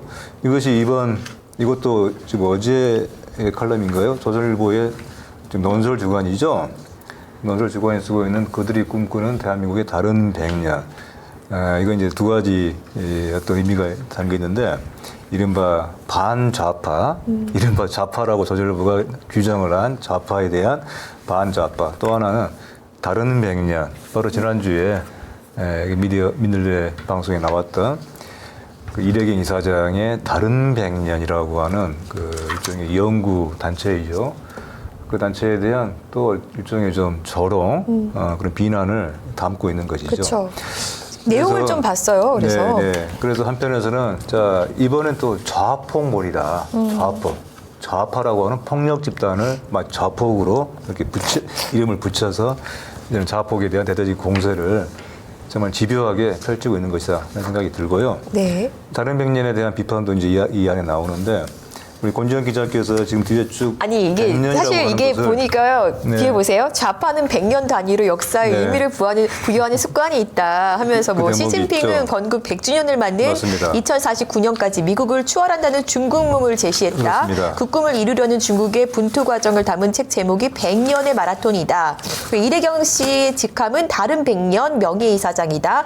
그는 져서 다른 100년의 꿈꾸자 속에 자신이 그리는 대번역의 청사진들 담고 있다. 죄송합니다. 제가 계속 코가 막혀서. 네. 근데 이런 유치한 글을 쓴 거예요. 그렇죠. 그래서 저도 조선일보식으로 유치하게 한번 그렇구나. 검색을 해봤어요. 제가 알겠습니다. 구글에서 예. 100년 대계 조선 딱 쳤어요. 그랬더니 영어 교육 100년 대계를 하면서 조선일보 기사가 딱 알겠습니다. 제일 상단에 나오는 네. 거예요. 그리고 네. 신문으로 배우는 실용 한자 100년 대계 해가지고 강조를 막 해준 거예요.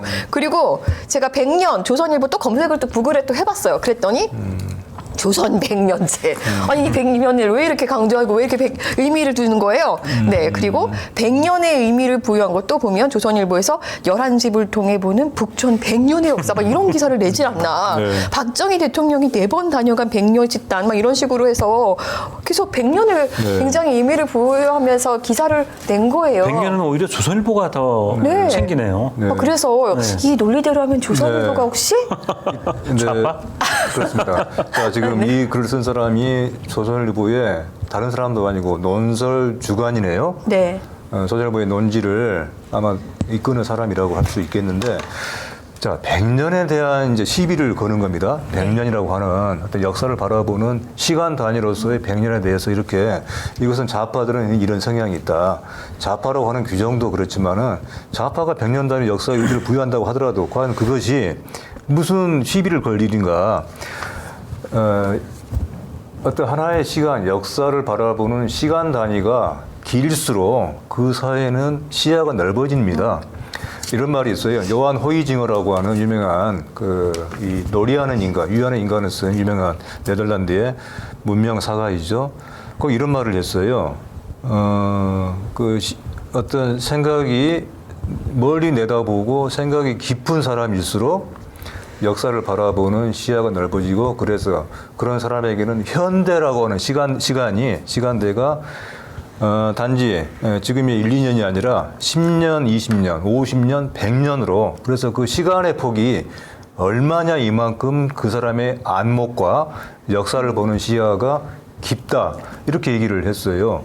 이건 지극히 당연한 이야기입니다. 우리가 시간 단위를 가령 100년 전에 우리 한국의 역사에 대한 이해가 없이는 지금 현대에 대한 이해가 제대로 된 이해가 나올 수가 없는 거예요. 그래서 우리가 이 어떤 하나의 사안을 제대로 보기 위해서는 그만큼의 시간 단위가 확장돼야 되는 거예요.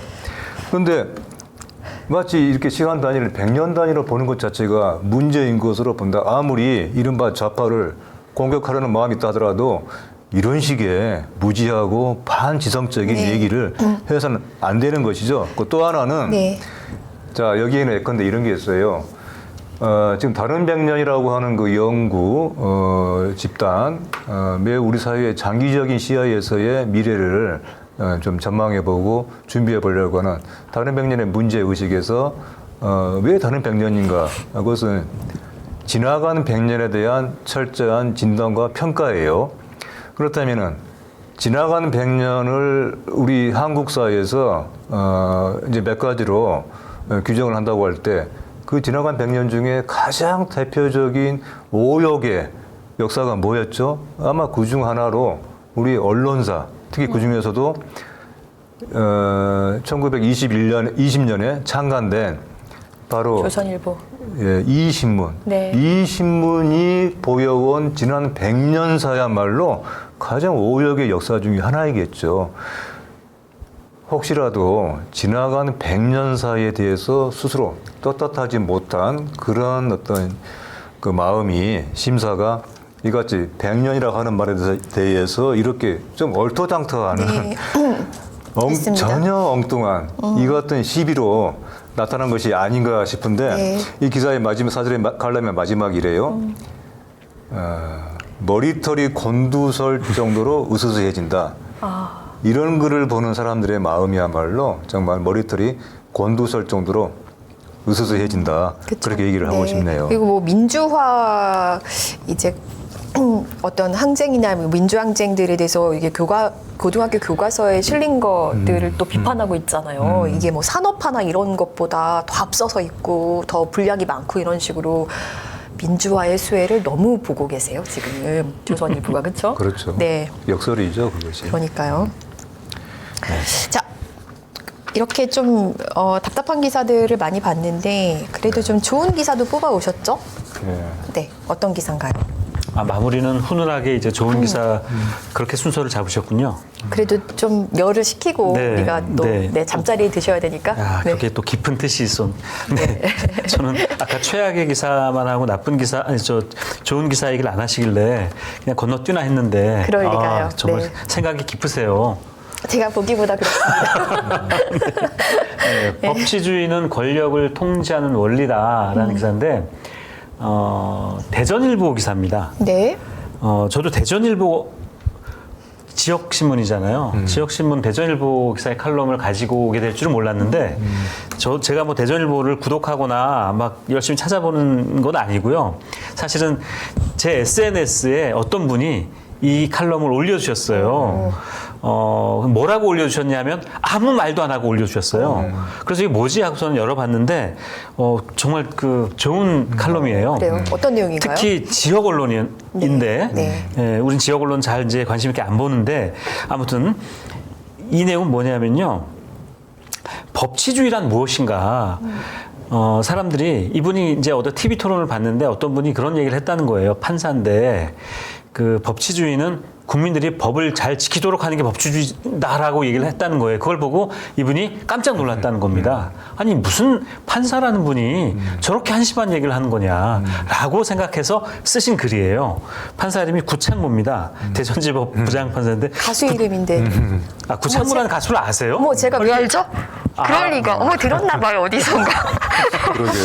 네. 예, 아버님이 그 구창모 노래를 많이 들으셨나 보네요. 그런가 그래서 봅니다. 들으셨나 네. 본데요. 그러면서 이 법치주의가 아까 말씀드린 것처럼 국민들이 그렇게 법을 지키라고 특히 노사법치주의 이 대통령이 이제 그런 얘기를 했다는 거죠. 우리 윤 대통령이 노동개혁의 출발점은 노사법치주의라고 뭐 이렇게 얘기를 했다는 건데 노사법치주의를 얘기하면서 노조가 법을 잘 지켜야 된다. 무슨 시위도 하지 말아야 되고 집회도 하지 말아야 되고 그거를 노사법치주의라고 이제 윤석열 대통령, 윤 정부가 그렇게 얘기하는데 그게 아니다라는 거예요. 여기 뭐 그 보면은 불법 집회, 불법 시위에 대해서는 엄정한 법 집행이 필요하다. 그러나 그 엄정하다는 것이 최루액 캡사이신을 뿌려대고 안전 난간도 없는 고공의 좁다란 발판에 서 있는 사람들을 피가 나도록 몽둥이를 때리는 것을 의미하지는 않는다. 그 법치주의라는 그런 것이다. 그리고 대통령이나 이분 판사신데 대단하신 것 같아요. 그냥 대통령이나 하면서 대통령이나 경찰청장이 맞지도 않는 법치주의라는 용어로 현장의 경찰관과 국민을 잘못된 인식으로 빠뜨려서는 아니 된다. 자, 결론은 법치주의는 근본적으로 시민노동자나 국민에 대한 규범이 아니고 역사 발전을 거스르는 퇴행이 벌어지지 않도록 대통령과 같은 권력자의 권한 남용을 통제하는 원리다. 아멘. 아멘. 네. 너무 저 감동을 해서 이분한테 가지고 왔습니다. 정말 칭찬해주고 싶은 그런 네. 칼럼이네요. 근데 사실은 이 얘기는 너무나 당연한 이야기죠. 너무나 당연한 얘기죠. 상식적인 이야기죠. 네. 근데 우리가 이제 흔히 가장 오해하고 있는 용어 중에 하나가 또 아마 법치주의일 거예요. 법치주의라고 하는 것은 법의 지배라기보다는 법에 의한 지배인 것이고요. 그리고 그 지배는 주로 누구에 대해서냐? 국민에 대한 법의 지배가 아니라 법에 의한 지배가 아니라 권력에 대해서 법에 의한 통제이죠. 사실 이것이 법치주의예요. 어떻게 권력을 견제하고 그것의 원함형을 제대로 감시할 것인가. 그것을 법을 통해서 하겠다는 것이 법치주의의 본질인 것이거든요. 그렇죠. 근데 네. 지금 많은 사람들이 법치주의 하면 마치 준법을 하는 것으로 국민들이 교통질서 잘 지키고 하는 것으로 오해를 하게 이제 만들고 있어요. 그리고 그런 오해를 많이 특히 조장하고 있는 것 중에 하나가 언론이기도 하고 또 상당 부분 교육이에요, 교육. 그래서 법은 무조건 잘 지켜야 된다. 마치 이것이 법치주의인 것처럼, 물론 법은 우리가 사회가 합의한 어떤 규범이기 때문에 거기에 대한 상당한 준수가 필요하죠. 하지만 애초에 이런 법치주의가 나오게 된 가장 본질적인 그 출발은 바로 이겁니다. 구창모 판사가 쓴 것처럼 바로 이런 상식에 대한 이해가 필요한 것이에요. 너무나 당연한 이야기인데 이런 얘기가 참 사람들에게 신선하다. 뭔가 참 요새 보기 드문, 보기 힘든 그런 이야기다. 또 이제 이것이야말로 사실은 지금 법치주의가 어떻게 오해되고 있는지에 대한 하나의 지금 현상인 것 같아요. 윤석열 한동훈한테 이 칼럼을 읽도거나 전달해 드려야겠습니다, 여러분. 네. 네, 오늘 저희가 딱 1시간 30분 목표로 왔는데 10분 좀 초과했지만 그래도 빨리 끝냈습니다. 여러분 어떻게 보셨는지 모르겠는데요. 답답한 나날들이에요. 그렇죠? 네, 왜 이런 시절을 우리가 지금 겪어야 되는지 사실 저는 좀 이해도 안 가고 잠도 잘 안 오고 막 그런데 진보는 더디지만 발전한다고. 그래서 진보하고 있는 거 맞죠? 좀 그렇게 위로를 해야죠. 네. 그렇지만 우리가 끝까지 또 기분을 아까 그 잃지 말고. 불감증 이제 정리하는 시간인가요? 네. 아까 불감증 얘기를 했지 않습니까? 이게 기억 불감증이기도 하고 자기가 했던 얘기를 뒤집는 그런 얘기를 이제 한 것인데 그 쓰레기가 있다고 할 때요. 쓰레기. 사실 우리가 상당히 우리가 오늘 나눴던 얘기들은 상당히 악취가 나는 그런 기사들이에요. 사실은. 근데 정말 악취가 정말 심한 그래서 정말 못 견디게 그런 지독한 냄새를 내는 쓰레기는 사람에게 있어서 사람의 바깥에서 나는 쓰레기 냄새가 아니에요. 자기 안에 있는 쓰레기로부터 나는 냄새가 사실은 가장 지독한 것이죠. 그런데 진짜 문제는 바깥에 있는 쓰레기의 냄새는 그렇게 잘 맡지만은 정작 자기 안에 있는 그 지독한 쓰레기에 대해서는 냄새를 못 맡는 것이야말로 정말 지독한 불감증인데 바로 지금 한국의 언론이 그런 상황이라고 하는 것을 오늘 또 우리가 봤던 불과 몇 개 안 되는 기사를 통해서도 하지만 매일같이 쏟아지는 최악을 다투기 분간하기 어려울 정도의 기사들이 주옥 같은 제약들이 쏟아지는 이런 현실 속에서 다시 한번 또 우리가 확인하는 시간을 가진 것 같아요. 네, 여러분 뭐 답답하시겠지만 또 좋은 날 오겠죠. 네, 힘을 냅시다. 네, 오늘 얘기는 여기까지입니다. 미디어 비평 다음 주에 다시 오겠습니다. 감사합니다. 고맙습니다.